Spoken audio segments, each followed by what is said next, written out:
இந்தியாவின் ஆபரேஷன் சிந்தூர் குறித்து பாகிஸ்தானுக்கு தகவல் கொடுத்ததாக வெளியுறவு அமைச்சர் ஜெய்சங்கர் பேசியதை மையப்படுத்தி ஒரு செய்தியாளர் சந்திப்பை நடத்திய காங்கிரஸ் கட்சி மத்திய அரசுக்கு பல கேள்விகளை எழுப்பியுள்ளது. காங்கிரஸ் கட்சியைச் சேர்ந்த தலைவர் பவன் கேரா திங்கட்கிழமை செய்தியாளர் சந்திப்பு ஒன்றை நடத்தினார்.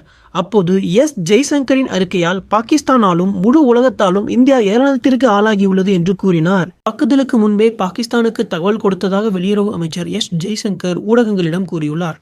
இதன் பொருள் என்ன? இவர்கள் தகவல் கொடுத்த பின்னரும் பயங்கரவாதிகள் அதே இடத்திலேயே அமைதியாக அமர்ந்திருக்கும் அளவிற்கு பாகிஸ்தான் மீது வெளியுறவு அமைச்சருக்கு அவ்வளவு நம்பிக்கை இருக்கிறதா? வெளியுறவு அமைச்சருக்கும் பாகிஸ்தானிற்கும் என்ன தொடர்பு? அவர் ஏன் தாக்குதலுக்கு முன்பே தகவல் அளித்தார் என்று பவன் கேரா கேள்வி எழுப்பியுள்ளார். காங்கிரஸ் கட்சியின் ஊடக மற்றும் விளம்பர பிரிவு தலைவர் பவன் கேராவும் தனது செய்தியாளர் சந்திப்பில் வெளியுறவு அமைச்சர் மீது பல கடுமையான குற்றச்சாட்டுகளை முன்வைத்தார். மசூத் அசார் உயிர் பிழைத்ததற்கும் ஹபீஸ் சயீத் உயிருடன் தப்பியதற்கும் இதுதான் காரணமா? காந்தஹார் விமான கடத்தலின் பொழுது மசூத் அசார் விடுவிக்கப்பட்டதால் தாக்குதல் குறித்து பாகிஸ்தானுக்கு தெரிவிப்பதன் மூலம் மசூத் அசார் மீண்டும் காப்பாற்றப்பட்டதை அறிய நாட்டிற்கு உரிமை இல்லையா என்று அவர் கூறினார். மேலும் வெளியுறவு அமைச்சரின் பேச்சு குறித்து பவன் கேரா கூறுகையில், வெளியுறவு அமைச்சரின் இந்த அறிக்கை முக்கியமானது. ஏனென்றால் இந்த தகவல் கிடைத்ததால் பயங்கரவாதிகள் தங்களது மறைவிடங்களில் இருந்து தப்பி ஓடியிருக்க வேண்டும் என்று தெரிகிறது. இது ஏன் செய்யப்பட்டது என்பதற்கு பிரதமர் மோடியும் வெளியுறவு அமைச்சரும் பதிலளிக்க வேண்டும் என்றார்.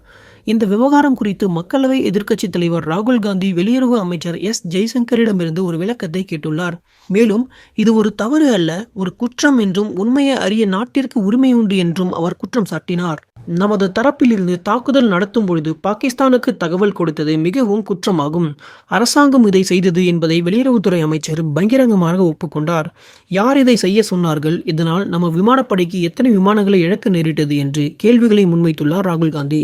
தாக்குதலின் தொடக்கத்தில் நாங்கள் பயங்கரவாத கட்டமைப்புகளை தாக்குகிறோம் என்று பாகிஸ்தானுக்கு ஒரு செய்தியை அனுப்பினோம். நாங்கள் இராணுவத்தை தாக்க மாட்டோம். எனவே இராணுவம் அதிலிருந்து விலகி இருக்கவும் தலையிடாமல் இருக்கவும் ஒரு வாய்ப்பு உள்ளது. அவர்கள் அந்த ஆலோசனையை பின்பற்ற வேண்டாம் என்று முடிவு செய்தனர் என்று ஜெய்சங்கர் கூறுவதை அந்த சந்திப்பின் காணொலியில் காணலாம்.